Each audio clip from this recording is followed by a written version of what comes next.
الرحمن الرحیم اللهم اغفر لي واغفر لي ولا تكلني الى اختیاری اللهم صل وسلم وبارک علی سیدنا محمد النور الذاتی والسر الساری فی ساری الاسماء والصفات۔ سورۃ البقرہ کا رکوع نمبر 6 آج ہم اس کا ترجمہ اور مختصر سی تشریح سمجھنے کی کوشش کریں گے۔ اس کے اندر چونکہ پیچھے میں نے گفتگو کی تھی کہ اللہ تعالیٰ نے جو قوم بنی اسرائیل یعنی اولاد یعقوب پر جو نعمتیں کی ہیں، اللہ تعالیٰ ان کا بھی تذکرہ کر فرما رہے ہیں، اور اس کے ساتھ ساتھ ان نعمتوں کی جو ناشکری کی اور ناشکری کی پاداش میں جو اللہ تعالیٰ نے ان پر مختلف سزائیں مسلط کی، عذاب دیے، اس کا تذکرہ ہو رہا ہے۔ ایک اور نعمت کی تھی، اللہ ارشاد فرماتا ہے وَإِذَا اسْتَسْقَىٰ مُوسَىٰ لِقَوْمِهِ، جب موسیٰ علیہ السلام جب موسیٰ نے اپنی قوم کے لیے پانی چاہا، آپ صحرا میں تھے، صحرا میں آپ کی قوم کو پانی نہیں تھا، پینے کے لیے پانی چاہیے تھا، تو آپ نے دعا فرمائی، تو اللہ تعالیٰ نے موسیٰ علیہ السلام کو کہا کہ فَقُلْ نَضْرِب بِعَصَاكَ الْحَجَرَ، اپنی جو آپ کا عصا ہے، سوٹی ہے، جو عصا ہے، ڈنڈی ہے، اس کو آپ کس پر ماریں؟ پتھر پہ ماریں۔ عقل کیا کہتی ہے کہ ڈنڈی کو پتھر پہ ماریں گے تو ٹوٹ جائے گی، کیا ہے؟ ٹوٹ جائے گی، کیونکہ اللہ تعالیٰ کا حکم تھا۔ آپ نے جیسے ہی اس پتھر پر اپنی اس اسٹک کو مارا تو اس سے کیا ہوا؟ اللہ فرماتا ہے فَانْفَجَرَتْ مِنْهُ اثْنَتَا عَشَرَةَ عَيْنًا، اس سے 12 چشمے پھوٹ پڑے، کیونکہ 12 قبیلے تھے، پانی کا معاملہ تھا، جھگڑا ہو سکتا تھا، ایک قبیلہ کہتا پہلے میں نے لینا ہے، دوسرا کہتا میں نے لینا ہے۔ انسان کا وہ مزاج ہے، مشترکہ چیزوں کے اندر عدم برداشت کا شکار ہو جاتا ہے۔ تو 12 قبیلے تھے، 12 پانی کے چشمے نکلے، تو اللہ تعالیٰ نے فرمایا قَدْ عَلِمَ كُلُّ أُنَاسٍ مَشْرَبَهُمْ، ہر قوم نے، ہر قبیلے نے اپنے اپنے پینے کا جو چشمہ تھا اس کو جان لیا، متعین کر دیا گیا کہ بھئی تم نے اس کو استعمال کرنا ہے۔ فرمایا گیا کُلُوا وَاشْرَبُوا مِن رِزْقِ اللَّهِ، ایک بندہ پیاسا ہو تو پانی کی ضرورت ہوتی ہے، بھوکا ہو تو کھانے کی ضرورت ہوتی ہے۔ اس صحرا کے اندر اللہ تعالیٰ نے من و سلوہ نازل کر کے کھانے کی ضرورت کو پورا کیا، پانی کی ضرورت کے لیے اللہ تعالیٰ نے اس پتھر سے کیا؟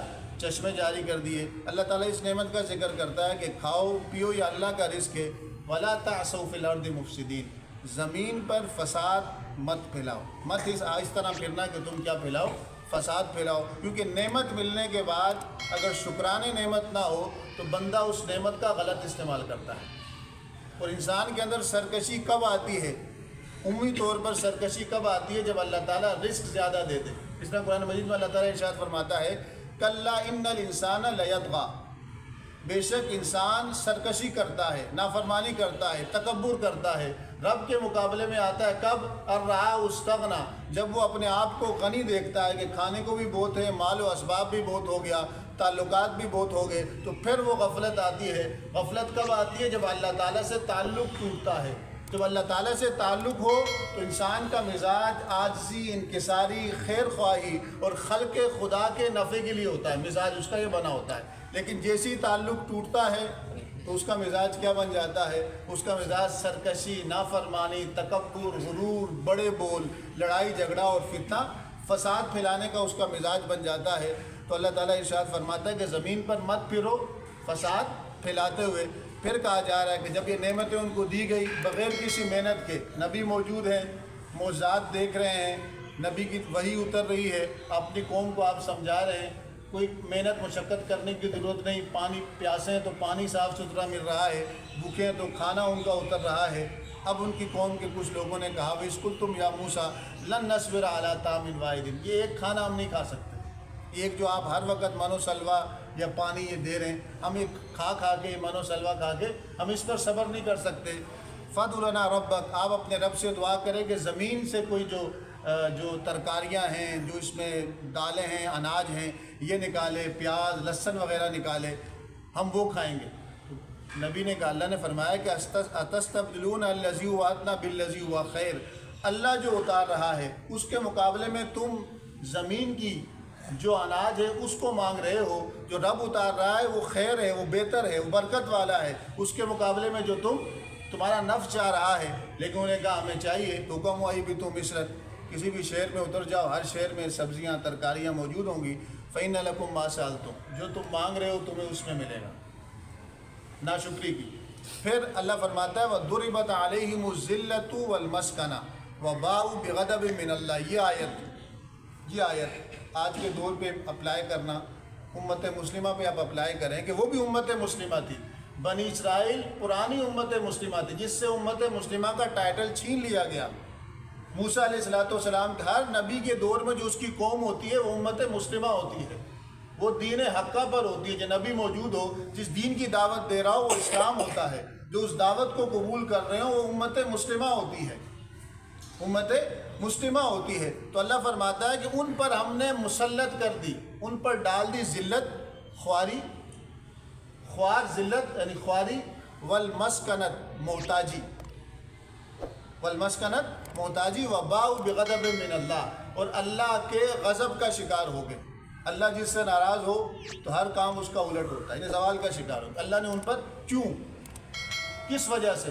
اللہ فرماتا ہے ذالک بأنہم کانوا یکفرون بآیات اللہ, یہ اس وجہ سے ہوا کہ وہ اللہ تعالیٰ کی آیتوں کا انکار کیا کرتے تھے مستقل. کانوا یکفرون عربی کا جملہ ہے, استمرار ہے کہ مستقل اللہ تعالیٰ کی جتنی نشانیاں دیکھتے, معجزات دیکھتے کہ موسیٰ علیہ السلام کے پاس جو حجر تھا, پتھر تھا, لاٹھی آپ نے ماری اس سے چشمے نکل گئے, منو سلوا صبح شام ان کے سامنے اتر رہا ہے, سامنے معجزات دیکھ رہے ہیں. موسیٰ علیہ السلام معجزات موجود ہیں. مستقل اللہ تعالیٰ کی آیتوں کا کیا کرنا شروع کر دیا؟ انکار کرنا شروع کر دیا. اور کیا کرنا شروع کر دیا؟ جو نبی آتے رہے موسیٰ علیہ السلام کے بعد کہ ان سے پہلے یقتلون النبیین بغیر الحق, نبی جب کہتے کہ بھئی یہ کام نہ کرو یہ غلط ہے, ان کے مفاد کے خلاف کوئی بات کرتے, سچ بولتے, باطل کو واضح کرتے, تو یہ چال کر کے ان کو قتل کر دیتے, شہید کر دیتے. حضور صلی اللہ علیہ وسلم کی امت میں وہ کیا کریں گے؟ نبی کا سلسلہ تو نہیں ہے, اب علماء حقہ یا وہ علماء, وہ دین کے علماء جو حق کی بات کرتے ہیں, تو اب ان کا مزاج کیا ہوگا؟ کیونکہ علماء بعمل علماء وہ نبی کے کیا ہوتے ہیں؟ مشن کے وارث ہوتے ہیں. یکفرون بآیات اللہ, تو کیا کیا امام اعظم کے ساتھ, کیا کیا اس دور کے حکمران امام احمد بن حنبل کے ساتھ, امام بخاری کے ساتھ, امام مالک کے ساتھ, ان سب کو جیل ہوئی, ان کو تکلیفیں دی گئی. کیوں؟ کلمہ حقہ کہنے کی وجہ سے. ائمہ اہل بیت ہیں, ان کے آپ حالات زندگی پڑھیں, حق بات کرنے کی وجہ سے ان پر ظلم و ستم کیا گیا. امام حسین رضی اللہ تعالیٰ عنہ کو دیکھیں, امام حسن رضی اللہ تعالیٰ زیر دیا گیا, امام حسین کو دیکھیں شہید کیا گیا. ایک خاندان اہل بیت کے افراد کو شہید کیا, کس نے کیا؟ امت مسلمہ میں لوگ شامل تھے. کس وجہ سے؟ تکبر, غرور, طاقت اور اقتدار کے نشے میں آ کے حق نظر نہیں آیا, بلکہ آنکھوں میں پردہ پڑ گیا, اور کیا ہو گئے. تو اللہ فرماتا ہے ایک تو آیتوں کا انکار, اللہ کی نشانیوں کا انکار, دوسرے انبیاء کرام کا قتل. ذالک بما عصوا, اس وجہ سے ان پر ذلت, مسکنت, رسوائی آئی ہے کہ وہ مستقل کیا کرتے تھے؟ بما عصوا, اللہ کی نافرمانی کرتے تھے. وکانوا یعتدون, اور حد سے گزر گئے تھے, گناہ کے اندر اجتماعی طور پر شامل ہو گئے تھے, مستقل گناہ میں ملوث ہو گئے تھے, اعلانیہ انکار کر رہے تھے. آپ صلی اللہ علیہ وسلم کی ایک حدیث ہے کتاب الفتن میں, حضور نے فرمایا تداعی علیکم الامم کما تداعی الاکلۃ الی کساتھا, ایک وقت ایسا آئے گا کہ ساری کافر قومیں, ساری قومیں مسلمانوں پر, امت پر حملہ کریں گی, گھیر کے حملہ کریں گی. کہا کس طرح حملہ کریں گی؟ جس طرح کھانے کے ایک برتن کے ارد گرد کھانے والے اکٹھے ہو کے اس کو گھیر لیتے ہیں. تو صحابہ نے سوال کیا, یا رسول اللہ کیا اس وقت ہم کم ہوں گے؟ نحن من قلہ, کیا ہم اس وقت کم ہوں گے کہ سب لوگ اس طرح ہم پر حملہ کریں گے؟ حضرت فرمایا کہ نہیں, بل انتم کثیرون, تم تو بہت زیادہ ہوگے, 1.5 ارب سے زیادہ, 58 اسلامی ممالک, 150 ارب سے زیادہ, تم کثیر تعداد میں ہوگے. اور صحابہ کو حیرت ہوئی کہ مسلمان اس حضور کے دور مبارکہ میں کم من فیۃ قلیلۃ غلبت فیۃ کثیرہ, 313 ہزاروں پر بھاری تھے, تو وہ کثیر مسلمان ہو کر ان کی یہ حالت کیوں ہوگی؟ تو حضور نے فرمایا کہ اللہ تعالیٰ ان کے دلوں کے اندر وہن کی بیماری ڈال دے گا. کیا ڈال دے گا؟ اور پھر ایک اور روایت میں کہ ان کے دل میں رعب ڈال دے گا, وہ ڈریں گے, موت کا خوف ہوگا, وہ ڈر جائیں گے, دشمن کا خوف ہوگا. کہا کہ وہن کی بیماری میں مبتلا ہو جائیں گے. تو آپ صلی اللہ علیہ وسلم نے پوچھا, صحابہ نے پوچھا حضور سے, یا رسول اللہ یہ وہن کا مرض کون سا ہے؟ یہ کون سا ایسا مرض ہے کہ پوری امت مسلمہ کثیر تعداد میں ہونے کے باوجود بھی ان کو کاٹا جائے گا, پیٹا جائے گا, وہ کچھ نہیں کر سکیں گے؟ فرمایا حب الدنیا و کراہیت الموت, وہن کی بیماریاں بیماریوں کی دو نشانی ہے، دو علامتیں ہیں، دو چیزیں جب کسی قوم کے اندر، کسی فرد کے اندر پائی جائیں یا کسی قوم کے اندر پائی جائے، انڈیویجولی ہوں یا کولیکٹیولی ہوں، کسی ریاست یا کسی کے اندر پائی جائیں، کسی قوم کے اندر اگر پائی جائیں، خاص کر امت مسلمہ کی بات ہو رہی ہے، فرمایا کہ وہ زیادہ ہو کر بھی لڑنے کے قابل نہیں رہیں گے، وہ زیادہ ہو کر بھی حق کی بات نہیں کر سکیں گے، وہ ذلت، مسکنت، خواری اور اللہ کے غضب کا شکار ہو جائیں گے۔ فرمایا یا رسول اللہ وہ کیا ہے؟ حب الدنیا و کراہیت الموت۔ حضور نے فرمایا کہ وہن کا مرض کیا ہے؟ دنیا کی محبت۔ دنیا کی محبت کا مطلب کیا ہے؟ دنیا پرستی، خدا کو چھوڑ کر اللہ کی محبت کے بجائے دنیا کی محبت میں پڑ جائیں گے، خدا کی عبادت کے بجائے دنیا کو اپنا سب کچھ بنا دیں گے کہ یہی سب کچھ ہے، یہی سب کچھ ہے، حلال حرام کی تمیز بھول جائیں گے، تو اس کا نتیجہ کیا نکلے گا کہ جس چیز سے پیار شروع ہو جائے تو اسے چھوڑنے کا دل کرتا ہے؟ نہیں کرتا۔ حب الدنیا و کراہیت الموت، جب دنیا کی محبت دل میں آ جائے گی، و کراہیت الموت، تو موت سے نفرت ہو جائے گی، جہاد کا نام سن کر اوسان خطا ہو جائیں گے، جہاد کو سمجھیں گے کہ پتہ نہیں کیا ہے۔ تو جس طرح جان مال اللہ کی امانت ہے، اس طرح یہ جان بھی اللہ کی امانت ہے، یہ جان بھی کیا ہے؟ اللہ کی امانت ہے۔ تو آج آپ دیکھ رہے ہیں فلسطین پر ظلم و ستم ہو رہا ہے، اسرائیل نے اس کو گھیرا ہوا ہے، ارد گرد جتنے ممالک ہیں جن کے بارڈر اسرائیل کے ساتھ لگتے ہیں وہ عیسائیوں کے نہیں ہیں، وہ کسی ہندوؤں کے نہیں ہیں، وہ مسلمانوں کے ہیں۔ ارد گرد جتنے بارڈر، غزہ سے ایک ہی بارڈر لگ رہا ہے مصر کا، اسرائیل سے جتنے بارڈر لگ رہے ہیں وہ سب کس کے ہیں؟ مسلمان۔ قانون یوں تک نہیں رہیں گی، فرق ہی نہیں پڑا، مرتے رہیں، مرتے رہیں۔ کیوں نہیں پڑا؟ حب الدنیا و کراہیت الموت۔ عوام پٹ رہی ہے لیکن اوپری سطح پر غیرت نہیں ہے، مفادات کی جنگ ہے، عالمی معاشی جو نظام ہے، دجالی نظام ہے، اس نے یہ ساری چیزیں کیا کر لی انسان کے اندر۔ یہ وہن، حضور وہن کی باری میں مبتلا ہو جاؤ گے، تمہارے ساتھ تو ایسا ہوگا۔ تو ہم اس کی عملی اظہار اس کا ہم دیکھ رہے ہیں، چاہے کشمیر ہو، چاہے سنگیانگ ہو، چاہے برما ہو، چاہے فلسطین ہو، مسلمانوں کی سرحدیں لگ رہی ہیں، کچھ بھی نہیں کر سکتے، کر سکتے ہیں لیکن دل نہیں ہے، مفادات ہیں، ریاستی مفادات ہیں، لیکن اس کا یہ ظلم ہے، ظلم۔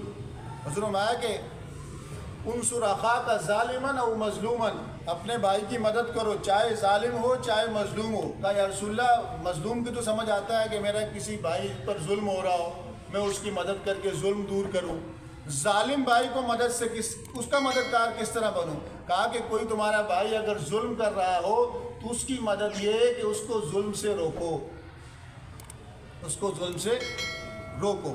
پھر حضور نے فرمایا ان الذین آمنوا والذین، قرآن کی آیت ہے کہ بے شک وہ لوگ جو ایمان لائے، والذین، اور جو یہودی تھے، والنصارى، جو عیسیٰ علیہ السلام کو مانتے تھے نصارہ، والصابئین، اور وہ لوگ جو دین ابراہیمی پر تھے۔ اس آیت کو لے کر آج کل سوشل میڈیا پہ بڑا فتنہ پیدا کیا جا رہا ہے کہ بھئی اس آیت کو من آمن باللہ والیوم الآخر وعمل صالحا، آدھی بات، ادھوری بات، پیچھے قوم بنی اسرائیل کی بات چل رہی ہے، اللہ پہلے انہیں حکم دے چکا ہے کہ آمنوا بما انزلت مصدقا لما معکم، نبی آئے ان کو مان لو، ان کو آگے بات کی جا رہی ہے کہ اپنے آپ پر کوئی ٹائٹل لگا دینا، کہ ایک بندہ ٹائٹل لگا لے میں مسلمان ہوں، دوسرا لگا لیں کہ میں یہودی ہوں، تیسرا لگا لیں میں عیسیٰ اسلام کو ماننے والے میں عیسائی ہوں، چوتھا لگا لیں ستارہ پرست کہ میں صابی ہوں، لیکن حقیقتاً دل میں ایمان موجود نہ ہو تو یہ ٹائٹل اور یہ القابات ان کو کوئی فائدہ، اصل بات یہ ہو رہی ہے، یہ نہیں ہو رہی کہ اللہ پر ایمان لاؤ، آخرت کو مانو، نیک عمل کرو، نبی کو مانو نہ مانو نجات مل جائے گی۔ آج کل یہ تصور آ رہا ہے، جو اکبر بادشاہ کے دور میں دین اکبری کا ایک تصور دیا جا رہا تھا، یا تو وہ ابھی آج کے دور میں کہا جا رہا ہے کہ نبی کو ماننے کی ضرورت نہیں ہے۔ کہاں لکھا ہے؟ قرآن کی اس آیت کو پڑھتے ہیں، پچھلی آیت جو گزری اس کے بعد کی آیتیں اللہ فرماتا ہے وَمَن يَبْتَغِ غَيْرَ الْإِسْلَامَ دِينًا فَلَن يُقْبَلَ مِنْهُ، اسلام کے علاوہ کوئی بھی نظام زندگی، کوئی بھی نظام اطاعت اللہ کہتا ہے ہرگز قبول نہیں کیا جائے گا۔ پھر فرماتا ہے آگے اگلی آیت میں اِنَّ الدِّينَ عِندَ اللَّهِ الْإِسْلَامُ، کوئی اللہ کے نزدیک نظام اطاعت اور فرما برداری، معاشرت، معیشت، تعلیم اور انفرادی اور اجتماعی زندگی میں صرف ایک ہے، وہ ہے اسلام۔ وہ کیا ہے؟ اسلام۔ اور اسلام کس پر آ کے ختم ہو گیا؟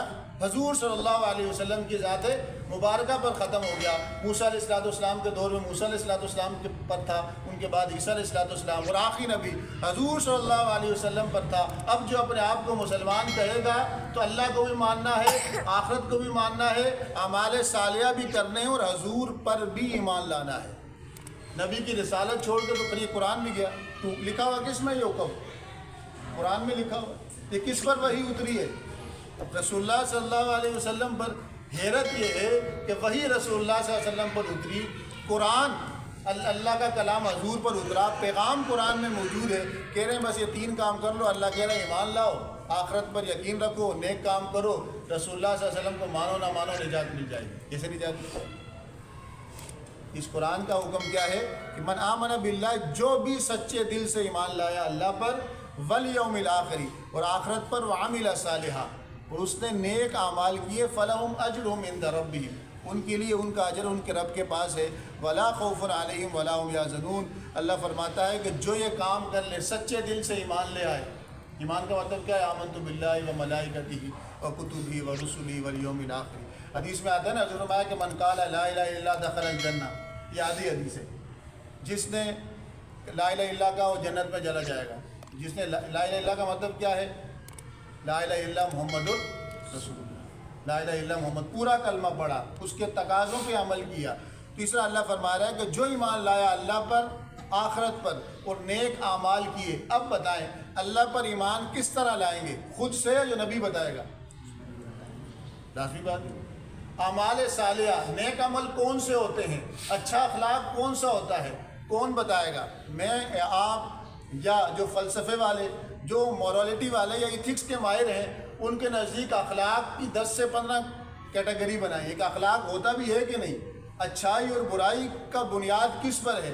بعض کہتے ہیں کہ یہ ریلیٹیو چیز ہے، اچھائی برائی ہر جگہ الگ الگ ہوتی ہے، امریکہ کی اچھائی الگ ہے، پاکستان کی اچھائی الگ ہے۔ بعض اس میں جو ایتھیکل کے ماہرین ہیں، ایتھکس کے ماہرین ہیں، وہ جو پیمانہ ایتھکس کے مطابق اچھائی اور برائی، گڈ اور بیڈ کا معیار ان کے پاس ہے کوئی نہیں ہے۔ تو اللہ فرمانا ہے اللہ پر ایمان لایا، تو ایمان کس طرح لائیں گے؟ ماننے کو کہتے ہیں، علم کو کہتے ہیں، تو یہ کون بتاتا ہے؟ نبی۔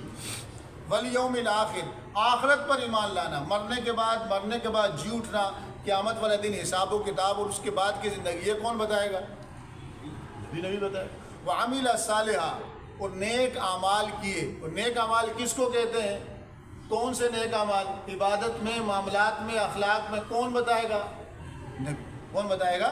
نبی بتائے گا۔ اللہ فرماتا ہے فلہم اجرہم عند ربہم، پس ایسے لوگوں کے لیے اجر ان کے رب کے پاس ہے۔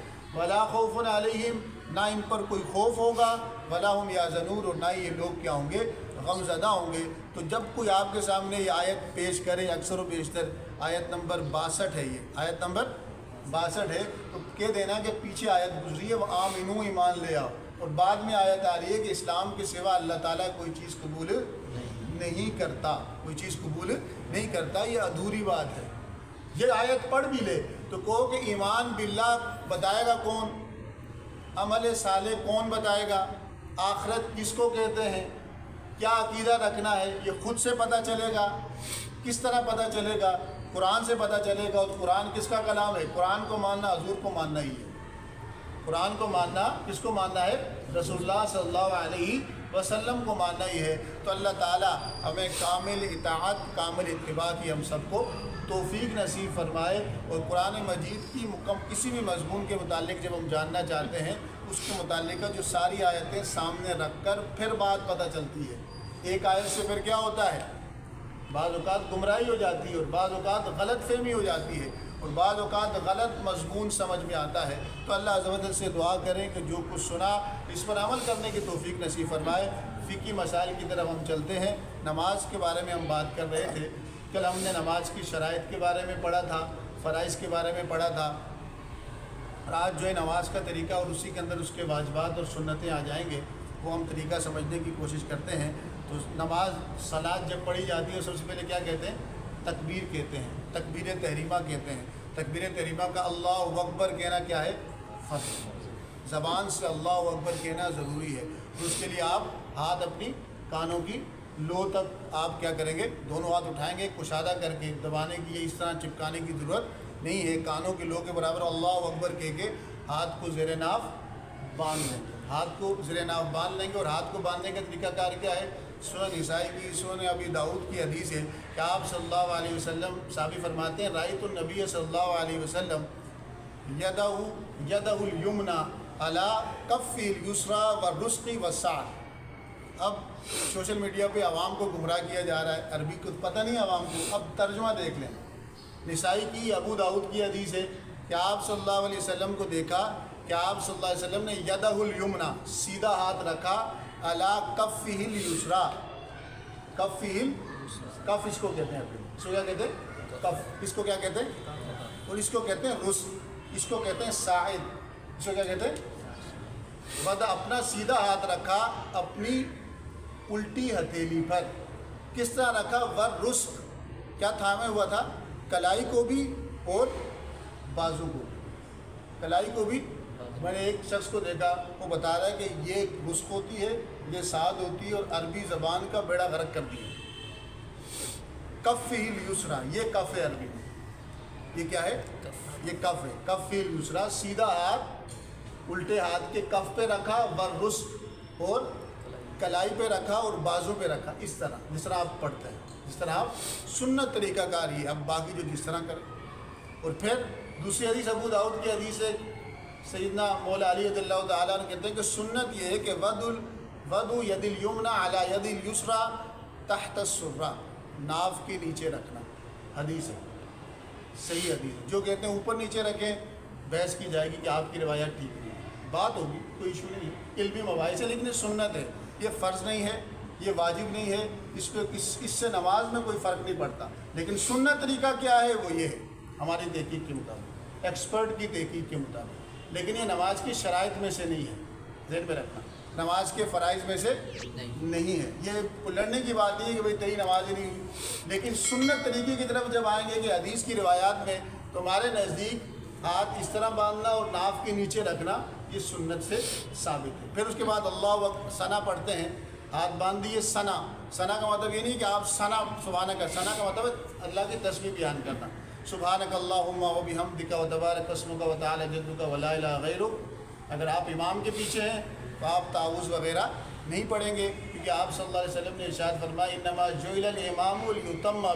امام اس لیے ہوتا ہے کہ اس کی اقتداء کی جائے.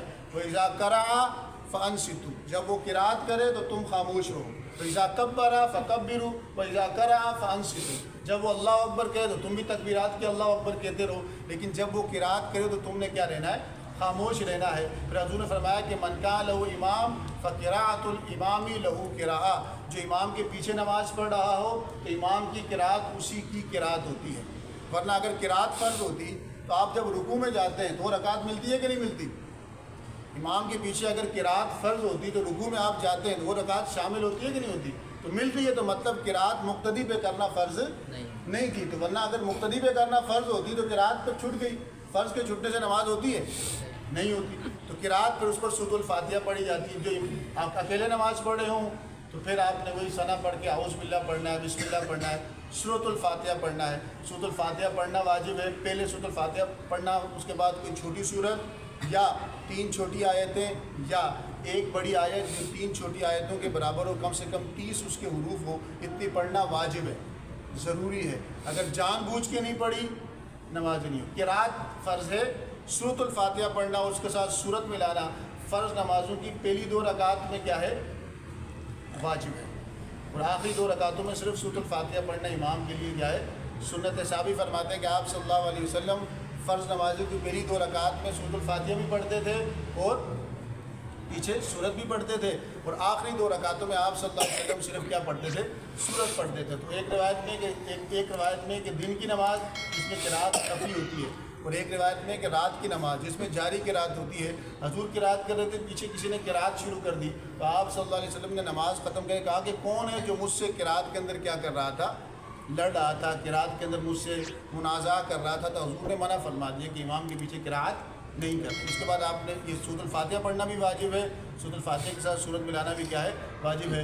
اس میں پھر اللہ اکبر کہہ کے رکوع میں چلے جانا ہے۔ رکوع کا مطلب جھکنا ہوتا ہے، گھٹنوں پہ ہاتھ رکھنا ہے، اس کے بعد اپنی پیٹھ کو بالکل سیدھا رکھنا ہے اور تسبیح پڑھنی ہے اور سمیع اللہ لمن حمیدہ کہہ کے کھڑا ہو جانا ہے۔ امام سمیع اللہ لمن حمیدہ کہے گا، اکیلے نماز پڑھنے والا کہے گا، لیکن مقتدی جو ہے وہ ربنا لک الحمد کہے گا، امام بھی ربنا لک الحمد کہے گا، مقتدی صرف رب جو پیچھے امام کے پیچھے پڑھ رہا ہے صرف ربنا لک الحمد کہے گا۔ پھر اس کے بعد ایک اور مسئلہ بھی بڑا اچھالا جاتا ہے، لیکن یہ مسئلہ تحقیقی ہے، ریسرچ بیس ہوتے ہیں کہ آپ صلی اللہ علیہ وسلم نے رفع یدین کیا کہ نہیں کیا، تکبیر تحریمہ کے علاوہ رکوع میں جاتے وقت، رکوع سے اٹھتے وقت رفع یدین کیا کہ نہیں کیا، سجدے میں جاتے وقت، سجدے سے اٹھتے وقت رفع یدین کیا کہ نہیں کیا۔ یہ مسئلہ بڑا اٹھایا جا رہا ہے۔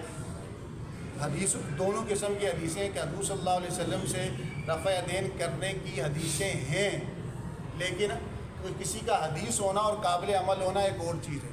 آپ صلی اللہ علیہ وسلم سے روایت ہے، آپ صلی اللہ علیہ وسلم سے صحابی پیر کہتے ہیں کہ حضور نے رفع یدین رکوع میں جاتے وقت، رکوع سے اٹھتے وقت کیا، سجدے میں جاتے وقت، سجدے سے اٹھتے وقت کیا۔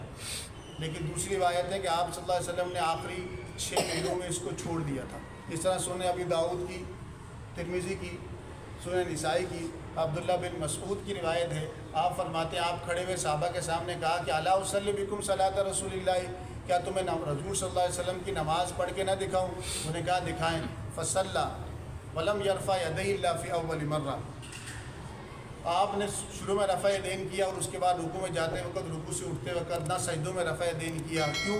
کہ آپ کہتے ہیں کہ آپ صلی اللہ علیہ وسلم نے اس عمل کو کیا کر دیا تھا، چھوڑ دیا تھا۔ اور جو رفع یدین کی روایتیں وائل بن حجر کی روایت پیش کرتے ہیں، حضور صلی اللہ علیہ وسلم سے کچھ دن حضور کے ساتھ رہے پھر چلے گئے تھے۔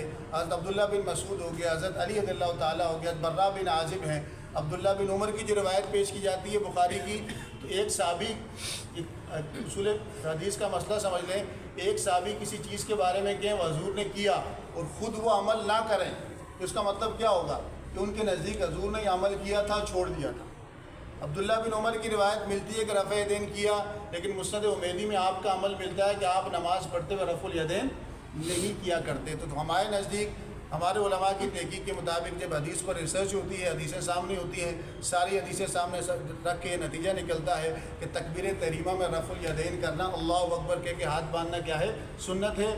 جس طرح سجدے میں جاتے وقت، سجدے سے اٹھتے وقت حضور صلی اللہ علیہ وسلم نے رفع الیدین چھوڑ لیا تھا، اس طرح رکوع سے جاتے وقت، رکوع سے اٹھتے وقت اور تیسری رکعت میں اٹھتے وقت بھی آپ صلی اللہ علیہ وسلم نے رفع یدین چھوڑ دیا تھا۔ کیا دیا تھا؟ اور آپ لوگوں کو ڈرنے کی ضرورت نہیں، آپ کے پاس حدیثیں ہیں، حدیث پر ہمارا عمل ہے۔ ہماری پوری نماز جو آپ تکبیر تحریمہ سے لے کے سلام تک پڑھتے ہیں تو حدیثوں کی کتابوں میں وہ ساری روایات موجود ہیں، لیکن یہ فرض اور واجب کے مسئلے نہیں ہے، اس کو ذہن میں رکھیے گا۔ یہ لڑائی جھگڑے کے مسئلے نہیں ہیں، یہ ریسرچ بیس ہیں۔ کس پر ہیں؟ یہ علمی اور تحقیقی مسائل ہیں۔ اس پر لڑنا جھگڑنا، اس پر دوسروں کی تکفیر کرنا، اس پر جو ہے گمراہی کے فتوے لگانا ہے، نماز ہی نہیں ہونا، تو یہ اصل فتنہ ہے۔ یہ کیا ہے؟ اصل فتنہ ہے جو پھیلایا جا رہا ہے، غلط فہمی ڈال رہی ہے، بندوں کو شک میں ڈالا جا رہا ہے کہ تمہاری نماز ہی نہیں ہو رہی، تم ناف کے نیچے باندھتے ہو، کیوں نہیں ہو رہی؟ آؤ بات کریں۔ حدیثیں ہم نہیں کرتے تو یہ حضور کی سنت ہے۔ ہمارے نزدیک رفع الیدین تکبیر تحریمہ کے علاوہ رکوع میں جاتے وقت، رکوع سے اٹھتے وقت نہ کرنا سنت ہے۔ ہمارے نزدیک، ہماری تحقیق کے مطابق حدیثیں موجود ہیں، نسائی کی، ابو داؤد کی، ترمذی کی، شرح معانی الاثار کی، مسند امام اعظم کی، موطا امام مالک کی، امام محمد کی روایات موجود ہیں، حدیث ریسرچ بیس ہے۔ لیکن رفع یدین کرنا نہ کرنا یہ مسئلہ کس کا ہے؟ سنت کا اور غیر سنت کا۔ ہمارے نزدیک نہ کرنا افضل ہے، ان کے نزدیک کرنا افضل ہے۔ لیکن کوئی بندہ یہ کہے کہ جو نہیں کر رہے ان کی نماز نہیں ہو رہی، تو یہ فتنہ ہے۔ یہ کیا ہے؟ اصل فتنہ یہ ہے، یہ چیز فتنہ ہے۔ پھر آپ رکوع سے اٹھیں گے، قوما ہوتا ہے، یہ واجب ہے۔ پھر آپ سجدے میں جائیں گے، سجدے کے اندر حضور نے فرمایا کہ رب کریم نے مجھے 7 ہڈیوں پہ سجدہ کرنے کا حکم کیا۔ امرت ربی ان اسجد علی 7 اعظم، پہلے میں نے حدیث بیان کی ہے، 2 پاؤں، 2 گھٹنے، 2 ہاتھ اور ناک اور ماتھا سجدہ کرنا، اس کی تسبیح ہے۔ رکوع کے اندر، رکوع کی تسبیح تھی، سجدے کے سبحان ربی الاعلیٰ ہے، رکوع میں سبحان ربی العظیم تھا، کم سے کم 1 بار پڑھنا، زیادہ سے زیادہ 3 یا 3 سے زائد بار پڑھنا۔ اس کے بعد اللہ اکبر کر بیٹھتے ہیں، اس کو جلسہ کہتے ہیں، یہ واجب ہے۔ 2 سجدے فرض ہیں، ان کے درمیان بیٹھنا واجب ہے۔ واجب کا مطلب ہے کہ اگر واجب چھوٹ جائے بھولے سے تو سجدہ صاف کریں گے تو تلافی ہو جائے گی، فرض چھوٹ جائے تو تلافی نہیں ہوتی۔ تعدیل ارکان ہر نماز کے رکن میں کو اس طرح ادا کرنا کہ ایک تسبیح کی مقدار وہ ادا ہو، یہ بھی کیا ہے واجب ہے۔ پھر دوسرا سجدہ کرنا اس طرح، پھر رکعت کے لیے کھڑے ہو جانا، پھر وہ رکعت اسی طرح ہوگی۔ پھر ہر نماز کے اندر، ہر 4 رکعت والی نماز میں دوسرا جو قاعدہ ہوتا ہے، بیٹھتے ہیں التحیات کے لیے، یہ واجب ہے، اور قاعدہ آخیرہ کیا ہے؟ فرض ہے۔ التحیات میں جب بیٹھتے ہیں تو 4 رکعت والی نماز میں دوسری رکعت میں التحیات پڑھنا واجب ہے، صرف التحیات پڑھنا۔ چوتھی 4 رکعت والی نماز میں آخری رکعت میں جو قاعدہ آخیرہ ہوتا ہے وہ تو فرض ہے، اس میں التحیات پڑھنا واجب ہے۔ نہیں پڑھی، بھولے سے نہیں پڑھی تو سجدہ سہو لازم ہوگا، جان بوجھ کے نہیں پڑھی تو ہوگی ہی نہیں نماز، واجب الادا ہے۔ اس کے بعد درود پڑھا جاتا ہے، یہ بھی سنت ہے۔ اور اس کے بعد جو ہے دعائے مسنونہ پڑھی جاتی ہے، وہ بھی سنت ہے۔ اس کے بعد السلام علیکم کہنا یہ فرض ہے، واجب ہے۔ یہ کیا ہے؟ واجب ہے۔ السلام علیکم، دائیں طرف سلام پھیرنا، بائیں طرف سلام پھیرنا، یہ کیا ہے؟ سنتیں ہیں۔ یہ نماز کا پورا کیا ہے؟ طریقہ ہے۔ اور باقی اس کی ڈیٹیل، نماز کے مفردات کیا ہیں، کون سی نماز کو توڑ دیتی ہیں، سجدہ سہو کیا ہوتا ہے، انشاءاللہ اس پر ہم کل بات کریں گے۔ تو اللہ عز و جل سے دعا ہے کہ جو کچھ سنا اس پر عمل کرنے کی توفیق نصیب فرمائے۔